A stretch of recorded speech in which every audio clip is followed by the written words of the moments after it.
Prazer, eu sou o Luca Leal, você está no meu canal e no vídeo de hoje vamos discutir o final de uma trilogia. Bora falar de Maxine!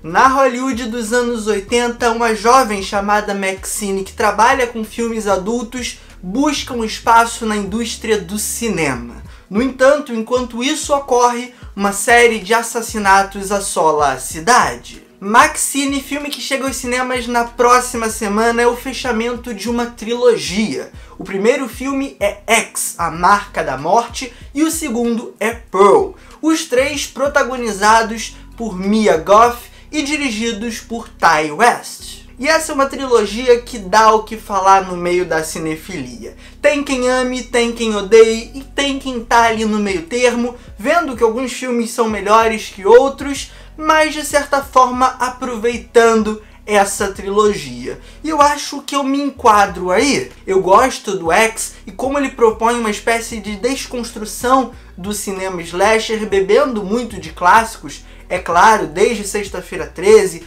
passando por Halloween, mas principalmente o Massacre da Serra Elétrica. Eu acho que existem algumas discussões muito legais ali relacionadas à religião, sexo e o próprio cinema. Já quando falamos de Pearl, a gente está discutindo um longa que se debruça muito mais sobre o cinema clássico da era dos estúdios hollywoodianos. Ele vai beber muito, por exemplo, de O Mágico de Oz, que é do final dos anos 30, mas também vai beber muito do cinema dos anos 40. E aqui em Maxine a gente chega em um ponto muito legal, onde ele vai se debruçar sobre o cinema oitentista de Hollywood, mas em especial um cinema mais underground. Não, eu não tô falando da era dos blockbusters com Spielberg e seu Tubarão, ou George Lucas e Star Wars, ou até mesmo Scorsese com seu Taxi Driver, que nem chega a ser um blockbuster. Eu tô falando de como esse filme evoca, por exemplo, um Brian De Palma. E é muito legal esse filme trazer essa referência, porque Brian De Palma é um diretor a qual eu estou me debruçando cada vez mais e conhecendo cada vez mais. Não é à toa que recentemente aqui no canal teve uma crítica de Dublê de Corpo, que é o meu filme favorito do diretor. Inclusive fica a dica, o card apareceu aqui em cima, clica e vai lá assistir. No entanto, Maxine não vai ficar nessa referência mais óbvia dessa Hollywood obscura e vai também buscar outros paralelos, outros guias a seguir. Como, por exemplo, o próprio cinema noir norte-americano vai beber muito do Chinatown, do Roman Polanski, tem várias referências a esse clássico, e vai beber também dos giallos, que é um estilo de terror proveniente ali da Itália, que lançou alguns grandes cineastas, como, por exemplo, Dario Argento. E aí você me pergunta, mas Luca, nesse caso de Maxine, o filme consegue trabalhar isso bem? Esse misto de referências tão distintas e cheias de personalidade? Por um lado, eu acredito que sim, em especial na valorização desses estilos, na valorização desses cinemas. Eu acho que o Ti West consegue encontrar ali uma voz que de certa forma representa esses estilos e os honra. No entanto, enquanto filme, enquanto obra fechada, ele é um pouco perdido, meio deslocado. Talvez pela ambição de abraçar tantos cinemas, ele não conseguiu achar o seu caminho próprio, a sua voz. Não é à toa que por muitas vezes eu sinto uma má costura desse filme. Ele tem até bons blocos isoladamente falando, mas quando eles precisam se unir, quando eles precisam dialogar e uma coisa levar a outra para um fio narrativo, a cola não é legal, a cola não é tão bem feita. E Ti West acaba se utilizando de alguns recursos mais baratos para fazer isso. Como, por exemplo, um exagero ali em determinados grafismos, transições de cena, ou talvez simplesmente jogar uma ceninha vinda de um telejornal. Isso torna para mim o filme muito engessado, muito truncado. Essa é a melhor palavra. No entanto, eu não nego que foi muito legal pra mim ficar caçando todas as referências e vendo ali os estúdios, vendo a casa clássica do Norman Bates em Psicose, vendo um plano muito característico que vem, por exemplo, do Prelúdio pra Matar. É legal buscar essas coisas. Pra mim que sou cinéfilo, pra mim que produzo esses conteúdos e tô vendo esses filmes antigos corriqueiramente, costumeiramente, é muito legal. Mas assim, é meio que uma nostalgia barata, é meio que uma referência vazia muitas vezes. É como essas referências de filme de super-herói, que eles só salpicam ali um nome, uma imagem, e todo mundo fica rasgando seda como se fosse a coisa mais incrível do mundo, mas é só um aceno. Eu entendo isso, eu acho que isso se aplica aqui, mas aí eu deixo o meu lado mais fanzete, por exemplo, de Brian De Palma aflorar, e eu adoro ver essas referências.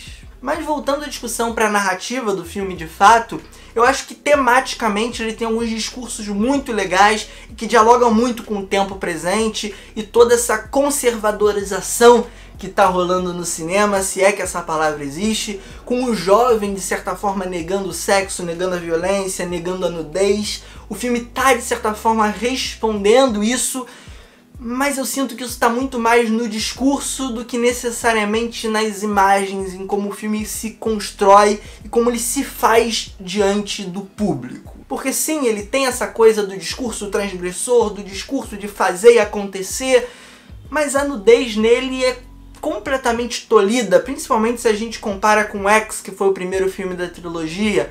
A violência tá lá, o gore tá lá, mas é filmado da forma mais genérica possível, num close onde algo nojento rola.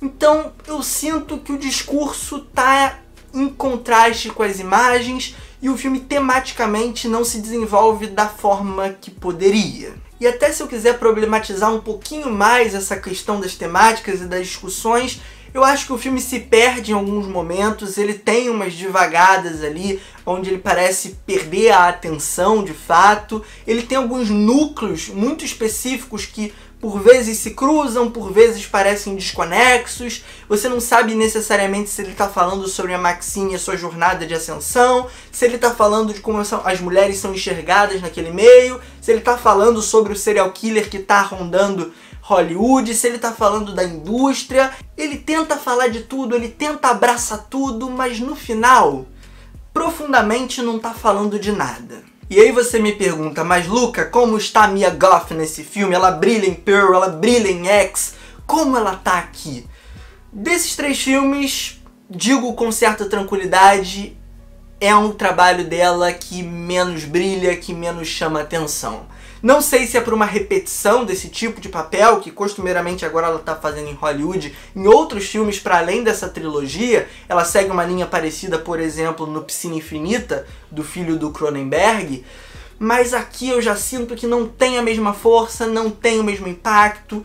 Sim, ela tá bem, tem uns monólogos interessantes, tem uns momentos interessantes, mas no geral ela tá bem apagada. Até porque o filme trabalha alguns coadjuvantes com uma força muito interessante. Eu gosto bastante, por exemplo, do personagem do Kevin Bacon. Alguns ali no final da cabine falaram que ele tá jogado, mas eu não acho isso, eu discordo. Eu acho que ele tem um papel bem importante ali. O personagem do Esposito é outro. Ele aparece pouco, mas é uma figura que eu gosto quando tá em cena. Também uma certa desconstrução do típico personagem que o Esposito costuma viver. E no meio dessa galera, a Mia Goth se vê pequena. She turns to the camera and, through her trauma, addresses the lens directly. E dessa forma a gente já caminha para os finalmente com a minha visão geral.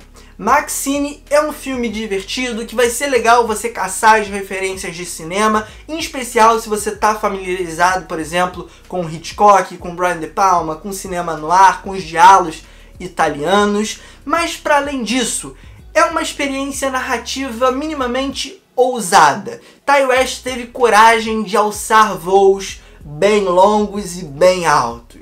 Mia Goth está um tanto quanto ofuscada, como eu acabei de mencionar, ela não tem tanto espaço a não ser uma outra cena pontual. O elenco de apoio funciona muito bem, por mais que o filme esteja perdido nesses núcleos e não saiba exatamente qual história quer contar. Obviamente a Maxine é o destaque, ela passa por todas as histórias, mas existem obviamente os seus desbalanços e seus tropeços. E junto disso, a costura, a cola entre as sequências, os blocos do filme também não é orgânica pra mim. É um filme que tem esses quebra-molas, tem essas entre aspas, barriguinhas, e aqui eu não tô falando com desrespeito ao ritmo, mas sim a estética e quebras dentro de um fluxo que estava sendo gerado ali. E é basicamente isso, eu não quero entrar tanto em detalhes, falar sobre desfecho ou coisa do tipo, porque eu acho que existem algumas boas surpresas, por mais que as principais revelações do filme vão de fato pro lado mais óbvio, pro lado já esperado. Isso não é necessariamente um demérito. Mas e aí, quais as suas expectativas para Maxine? Me conta aqui embaixo, aproveita e me diz o que você acha de X, A Marca da Morte e Pearl. Gosta desses filmes? Tem crítica dos dois aqui no canal, te convido a assistir também. Curte o vídeo se eu já não pedi isso, eu já não lembro mais, se inscreve no canal ativando o sininho para receber as notificações e compartilha com geral. Dispara no Twitter, no Instagram, no Facebook, no WhatsApp, só manda para todo mundo, beleza? Um forte abraço e fui!